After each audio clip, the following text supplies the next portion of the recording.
হয় নমস্কাৰ। অন্যান্য বেলিৰ নিচিনাকৈ আমি এইবাৰ ধুবুৰী সংমণ্ডল আৰু উপ সংমণ্ডল ধুবুৰীৰ এক যৌথভাৱে আমি ইয়াতে পূজা পাতিবলৈ লৈছোঁ শোণিতপুৰত।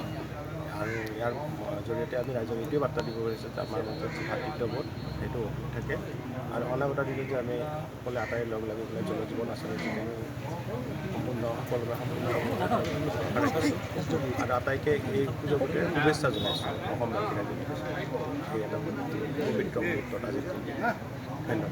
স্যাৰ, এই বিশ্বকৰ্মা পূজাটো কি কাৰণত পালন কৰা হয় এই বিষয়ে আপুনি কি ক'ব? বিশ্বকৰ্মা পূজা আমাৰ গোটেই স্ৰষ্টা বুলি ধৰা হয়। হিন্দু ধৰ্মৰ যি বেদত আছে তাত গোটেই বিশ্বব্ৰহ্মাণ্ডৰ স্ৰষ্টা বুলি বিশ্বকৰ্মাক গণ্য কৰা হয়। কিন্তু আমাৰ যিটো আমি কাৰিকৰী বিশেষভাৱে কাৰিকৰী দিশত জড়িত, সেইবাবে আমি ইয়াতে আমি পূজা অনুষ্ঠিত কৰোঁ। অন্যান্য বেলেগ নিচিনাকৈ এইবাৰো আমি পূজা অনুষ্ঠিত কৰিছোঁ।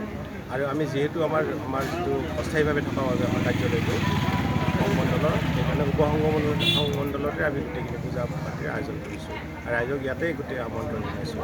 আমাৰ ডিচি ছাৰো আহিব আজি ইয়াতে অলপ পাছতে, তেওঁ ফোনো কৰিছে। এইখিনিয়ে আৰু